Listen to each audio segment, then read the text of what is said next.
부득이 강의를 중단할 수밖에 없는 상황이 됐다고 연락이 왔어요. 그래서 축하할 일이긴 한데 또 인사를 또 못하고 가게 돼서 미안하다고 이렇게 소식을 전해왔습니다. 취업을 빨리 하면 좋죠. 여기 있는 분들도 올해 안에, 빠르면 올해 안에, 늦어도 내년 전반기 안에는 다 취업하실 수 있도록 빌겠습니다. 저도. 직장 여담으로 제 이야기를 조금만 더 해드리면, 제가 최근에 직업을 또 하나 갖게 됐어요. 연속으로 8개의 직업을 계속 바꿔가면서 이렇게 했던 것은 아니고, 투잡, 쓰리잡 이런 것들을 30대 이후에는 했었어요. 장기적으로 계속 직장 생활만 할 수는 없겠다 이런 생각을 하게 돼서, 나중에 나이가 들면 내 사업을 좀 할 수도 있어야 할 텐데 관련된 경험을 미리 좀 해봐야 하지 않을까 이런 생각을 좀 어릴 때부터 하게 됐고, 자연스럽게 여러 가지 무언가를 팔아본다든지 소규모로 사업 형태의 비즈니스를 해보기 시작했었고, 그것들이 잘 됐던 것도 있고 안 됐던 것도 있고 그래서 여러 가지를 시도해봤다는 경험을 좀 가지고 있어요. 그렇다 보니까 좀 몇 년 이상, 한 5년 이상 했던 것들만 기준으로 이제 해보니까 한 8번째 정도가 되겠다. 근데 큰 틀에서 기계 관련 직종이기는 한데, 이전에는 미케닉, 개발자, 아니면 리스토어, 한동안 직장 생활을 안 하다가 다시 이제 시작하는 상황이라 조금 육체적으로도 힘들고, 개인사에 여러 가지 힘든 일도 좀 있는 이런 상황이라, 체력적으로 좀 많이 힘이 드는 그런 상황입니다. 지금 제 나이대가 가장 힘든 시간대라고 해요, 보통 사람들이. 그래서 진짜로 여러 가지 일을 한 번에 처리해야 되는 그런 시기라, 힘도 들지만 그만큼 또 보람도 있고 즐거움도 있고 그렇습니다. 어쨌든 취업이라는 게 여러분들은 이제 당장은 이제 한두 가지 목적을 가지고 생각하시겠지만, 막상 현실에서 닥쳐 보시면 생각보다 고려해야 할 사항들이 꽤 많다라는 거 생각을 미리 해두시고, 취업을 했던 선배들한테 미리 가서 이야기도 좀 들어보고 무슨 마음의 준비를 해야 할지, 내용을 다 읽어보니까 나름대로 그 조사 많이 하셨고, 역사, 그다음에 세계 각국이 왜 콘센트 모양이 다른지, 이런 것들은 다 조사하셨고, 우리나라도 110V였다가 200으로 가는 상황, 그 이유, 이런 것들 다 조사하신 거는 공통적으로 잘 조사하셨는데, 제가 지지난주죠. 2주 전이죠. 2주 전인데, 강의하면서 과제를 냈던 그 핵심은, 이렇게 꼽아도 되고 뒤집어 꼽을 수 있는 나라죠. 우리나라가 몇 안 되는 그런 나라인데 왜 그러느냐? 그거였었죠. 그리고 해외는 A씨인데도 불구하고 왜 뒤집어서 거꾸로 꼽을 수가 없게 만들었느냐? 그 이유를 찾아라. 그게 핵심이었는데 그 정답을 쓴 분은 없더라고요. 혹시 지금이라도 그거 알아보고 답변할 수 있는 사람, 여러분들이 알아낼 수 있을 거라고 생각하고 과제를 낸 건 아니에요. 분명히 100% 확신했어. 못 찾을 거다. 못 찾을 거다. 어느 누구도 몰라요, 이거. 아무리 검색해도 그런 내용은 나오지 않을 거예요. 아무도 궁금해하지 않고 질문을 안 하거든. 그거 말고도 저 항공 관련된 강의를 제가 이제 한 6년 정도 대학에서 강의를 했는데, 그거 하면서도 여러 가지 질문을 해봤는데, 그 어느 누구도 답변 못하는 그런 질문들이 꽤 있었어요. 그 중에 대표적인 것 중에 하나가 뭐였냐면, 자석이 철에 붙는 이유, 이걸 설명해봐라. 이런 질문을 제가 거의 한 3,000명 넘는 학생들한테 질문을 했었는데, 단 한 명도 답변을 못했어요. 아무도 이거에 대해서 궁금증을 가져오지 않은 거예요. 근데 이게 왜 중요하냐면 그 원리를 이해해야 전자를 이해할 수 있어요. 자기장과 전자는 끊을래야 끊을 수 없는 관계죠. 그래서 자석을 정확하게 이해해야 전자의 움직임을 이해할 수가 있고, 그게 곧 전류죠. 여기서부터 하나씩 하나씩 풀어가야 하는데, 애초에 여러분들 학교 다닐 때 그냥 자석은 철에 붙는 거야 라고 그냥 당연히 외우듯이 그냥 암기를 해버렸기 때문에 그 다음이 점점 어려워지는 거예요. 그러니까 이제 비근한 하나의 예를 든 건데, 그렇게 원리부터 하나씩 하나씩 이해해야 돼요. 암기하는 게 아니라. 학교 다닐 때는 어쩔 수 없이 시험을 봐야 하고 시간은 부족하고 외울 건 많고 하니까 그냥 드립다 외웠던 거 이해합니다. 그럴 수밖에 없었죠. 지금부터는 그러지 않아도 된다. 심지어 그러면 안 된다.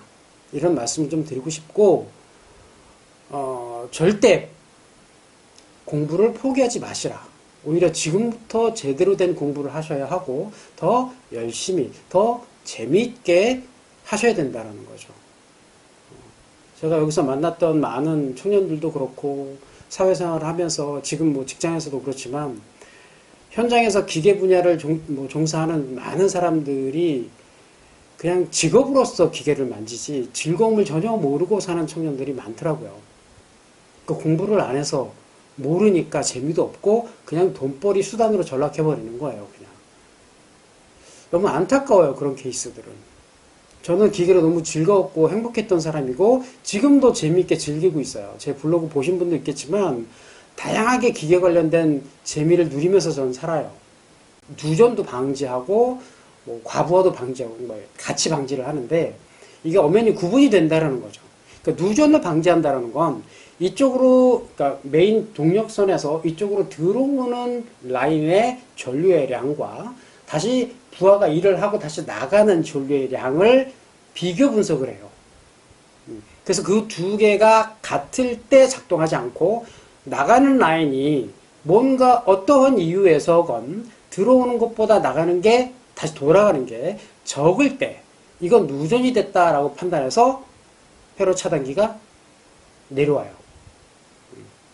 그래서 들어오는 라인과 나가는 라인이 반드시 존재해야 하고 220V 콘센트 안에 있는 두 개의 구멍은 하나는 전력선이고 하나는 리턴 라인이다.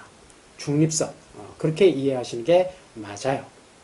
어딘가에서 발전소에서 발전을 할 때도 파워라인이 있고 중립선이 있어요. 그 두 가지가 여기 연결된 거다. 이렇게 이해하시면 되겠습니다. 접지라는 용어가 실제로 땅에 연결하는 접지도 있고 회로에 따라서 마이너스를 접지로 부르는 경우도 있어요. 조금 혼용이 될 수가 있는데 그래서 영어식으로 표현하면 뭐 셰시 그라운드다, earth 그라운드다, 뭐 네거티브다 이런 식으로 영어는 구분해서 쓰긴 하는데 우리나라에서는 다 그냥 접지로 쓰기 때문에 일반적인 AC 콘센트에서 접지는 이 건물을 지을 때 건물 자체를 처음에 지을 때 땅에 동으로 만든 봉이나 이만한 뭐 판자, 동으로 만든 패널을 땅에다가 심고 거기에 전선을 연결해서 각 콘센트의 그 접지 거기에다가 연결을 해 놓은 거예요.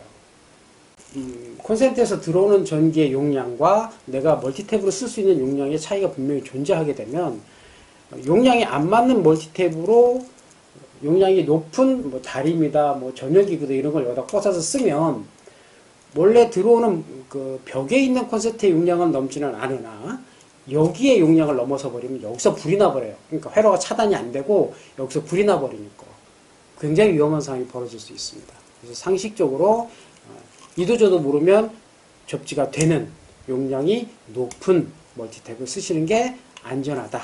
그리고 또 하나 팁으로 말씀드리면 콘센트 이부 구멍, 이 구멍이 많이 이렇게 그 꽂았다 뺐다를 자주 하게 되면 이게 헐거워지고 새카마해진 이런 콘센트 많이 보실 거예요. 콘센트에 플러그를 꼽았다 빼는데 너무 쉽게 빠지는 거 이런 거 굉장히 위험합니다. 그거 무조건 교체하셔야 돼요. 요거는 220V를 직접 사용할 때 필요한 자재예요. 근데 여러분들은 뭐 배터리를 이용해서 12V를 이용해서 사용하실 만들 계획이니까 똑같은 자재를 쓰지는 않아도 되는데 전압만 낮춰서 쓰시면 됩니다. 인터넷 검색을 해보시면 어렵지 않게 구하실 수가 있고, 지금 여기 있는 220V 스위치는 너무 크고 모양도 이쁘질 않아서 별로 추천은 하고 싶지가 않고, 뭐 12V 건전지로 12V를 만들어서 DC로 사용을 한다면 얼마든지 다양한 형태의 스위치나 뭐 예쁜 거 많이 있어요. 그런 걸 직접 활용을 해서 기왕이면 좀 예쁘게 만들어 보셨으면 좋겠고, 이걸 지금 이 실습 과제 같은 경우에는 여기서 예를 든 거는 저도 이제 합판에다가 고정을 해서 이렇게 눈에 보이게끔 배선을 했지만, 여러분들은 굳이 그렇게 안 하셔도 돼요. 무슨 박스를 이용해도 좋고, 전기면 이제 실무에서는 전선을 만질 줄 알아야 되니까 전선에 관련된 지식도 반드시 필요한데, 이거를 가르치고 배울 수 있는 이제 기회를 갖지 못하다 보니까 현장에서 많이 어려워하는 경우를 많이 보게 됩니다. 그래서 여러분들이 이걸 기억에 하실 때 전선을 만져보고, 지금 여기 있는 스플라이스라고 하는 거, 이런 거를 구할 수 있다면 구해서 한번 작업을 해보시고, 지금은 아마 구해도 공구가 없어서 작업을 못 하실 수도 있어요. 그래서 혹시나 뭐 기회가 되면 한번 해보시고, 전용 공구가 없으면 집에 있는 플라이어라도 이용해서 작업을 해보시면, 이게 이런 식으로 이동을 하는구나, 이런 걸 배울 수 있는 기회도 되실 겁니다. 같은 방식으로 항공기에서 쓰는, 지금은 뭐 대중적으로 많이 쓰이긴 하는데, 그림 1-2에 보면 슬리브라고 하는 거, 튜브라고 요즘 우리나라에서는 부르는데, 예전엔 항공기에서만 쓰던 물건이에요. 근데 요즘 일반화돼서 많이 쓰죠. 가능하다면 박스로 이렇게 만든다 하시면 박스 안쪽에 전선도 잘 정리를 해서 보이지 않는 부분도 보기 좋게 예쁘게 전선을 정리해야 하는 것도 기술이에요. 전선 정리도 굉장히 중요한 기술 중에 하나고, 그게 잘 되어 있어야 유지 관리가 잘 됩니다. 그 전선 정리를 잘못해서 또 추가적인 결함을 만들어내는 경우도 많이 있어서 정리하는 것도 한번 배워볼 기회가 있어야 돼요. 근데 이런 것들을 지금 어디서도 안 가르치고 있는 것들이라 참 아쉽긴 한데, 나중에 혹은 뭐 기회가 또 된다면, 혹은 이 강의 뒷부분 계속 더 보시면 그런 이야기들이 조금 더 나오니까 참고해서 한번 공부를 해보시면 좋겠습니다. 내가 샀던 릴레이의 번호, 해당하는 번호가 여기다 꼽았을 때 여기에 어디에 해당이 하는지 그걸 알아야 되겠죠. 어렵지 않아요. 딱 꼽으면 여기 번호 써 있어요, 위에. 여기 있는 번호랑 대응하는 번호를 찾으시면 돼요. 원래 살 때 이걸 한 세트로 사니까 어렵지 않을 거예요. 그렇게 사서 전선은 여기다가 꼽아서 연결을 하면 되는 거죠. 이해되죠? 자, 그러면 실제로 전선을 연결한 그림을 그릴 줄 알아야 되죠. 그러니까 아직 그 경험이 없기 때문에 회로도를 가지고 바로 실물을 만들어내는 데는 무리가 있어요. 그래서 실제로 배선을 한 배선도, 지난 시간에 배선도랑 회로도는 다르다라고 말씀을 드렸고, 배선도라는 걸 그릴 수 있어야 합니다. 그 배선도가 뭐냐면, 한 장 넘어가면 2-3에 요 서킷 그림이 있죠. 요 사진이 있고, 요걸 이용해서 그 회로를 만들어진 게 2-4번. 이 2-4번을 배선한 배선도가 2-5번이에요. 지금 이 릴레이 서킷이 왼쪽에 4개, 오른쪽 4개 이런 식으로 그림이 만들어져 있기 때문에 똑같이 이렇게 그린 겁니다. 스플라이스, 그 다음에 납땜 이런 것들을, 그 뒤에 보면 납땜하는 장면도 나오긴 하는데, 원래는 전선 연결하는 방법 중에 납땜도 있어요. 그래서 납땜하는 것들도 여러분들 실습을 해보면 좋긴 한데, 지금 1차 과정에서는 지금 이런 걸 할 수가 없어서 제외하지만, 원칙적으로는 그런 것들을 다 해볼 수 있는 실습이죠, 원래는. 원래 요 강의가 대학에서 한 학기 중에 절반에 해당되는 부분이에요. 앞쪽 절반. 이걸 한 2개월 정도, 한 번 수업할 때 한 4시간 정도 해서 일주일에 한 번씩 해서 2달 정도를 해서 이걸 완전히 실습을 하고 넘어가는. 그 다음에 이제 전자 실습, 전자 부품을 가지고 실습하는 게 또 한 2달 정도 더 진행이 되는, 뭐 이런 식으로 수업이 진행이 됐던 건데, 이걸 지금 이거 온라인상에서 말로만 설명해서 이걸 이해시키고 여러분들이 이걸 만들기가 이게 쉬운 일은 분명히 아니에요. 그래서 여러분들이 하신다면 정말 대단하게 어려운 걸 하신 거고, 이런 기회라도 한번 활용을 해서 만들어 보시면 조금 어렵더라도 많은 걸 이해할 수 있는 경험이 될 수 있겠다 싶어요. 원하는 규격대로, 모양대로 한번 주문을 하시고, 최종적으로 저는 이렇게 사려고 합니다. 이렇게 확정을 지어서 저한테 한번 보여주시고, 컨펌 받고 주문하세요. 주문해서 다음 주까지 만들어 보시는 거. 그게 이제 과제이기도 하고, 만들어내는 그 과정을 계속 기록으로 남기셔야죠. 똑같이 이전까지의 과제처럼 그 만들어가는 과정, 사진 찍고 뭘 실수했는지 뭐가 안 됐는지 이런 것들을 계속 그대로 기록으로 남겨서 다음 주 5차 때, 마지막 수업이죠. 다음 때 그걸 발표하는 이런 시간으로 좀 만들어 보시면 제일 좋겠네요. 최종적으로 완성이 돼서 작동을 하는 게 좋겠지만 안 될 수도 있어요. 안 될 수도 있으니까 너무 그 된다 안 된다 이런 부담 갖지 마시고, 이 과정을 통해서 전선을 만져보고 전류를 이용하고 뭐 릴레이를 작동시켜 보는 과정, 그리고 작동을 하는 모습을 내가 실제로 내 눈으로 확인을 하면서 배선할 줄 아는 이런 경험들을 해보는 그런 시간으로서도 충분히 의미는 있으니까, 작동이 안 된다 하더라도 너무 낙담하지 마시고 물어보세요. 실수할 수 있고 당연히 실수하는 게 더 좋아요. 실수해야 많이 배울 수 있고 그렇게 배워야 잊어버리지 않아요. 그러니까 실수하는 거 너무 겁내지 마시고 자꾸 물어보세요. 한 사이트에서 요즘은 다 구매가 가능하니까 그렇게 구매하시면 되겠습니다. 최종적으로 이렇게 구매 하기 전에 이런 거 한다라는 거를 저한테 한번 보여주시고, 그림으로 사진으로 딱 찍어서 저한테 한번 보여주시고, 제가 오케이 됐다 그러면 그걸 구매해서 최소 이번 주 주말이 되기 전에 구매를 해야 되겠죠. 구매를 해야 주말에 만들고 뭐 약간의 뭐 시행착오 겪은 다음에 완성까지 해서 다음 주에 브리핑까지 할 수 있겠죠. 좀 바빠요. 시간이 없어.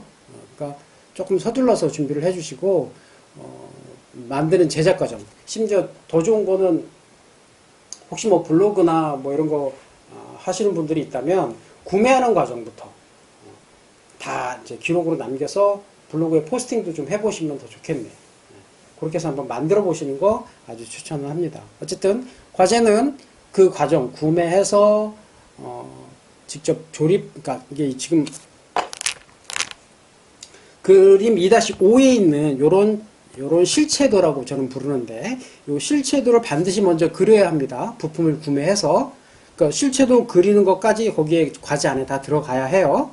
그 다음에 그대로 만드는 그 과정, 사진 또 찍고, 그 과정에서 시행착오한 거, 뭐가 잘 안 됐다, 뭘 실수했다, 뭐 이런 거, 실수했는데 뭘 내가 알았다, 검색해봤더니 뭐가 어떻더라, 뭐 이런 거 세세하게 다 기록에 남겨주세요. 그렇게 해서 완성 끝까지 해서 작동하는 모습까지 해주시면 제일 좋겠네. 또 질문.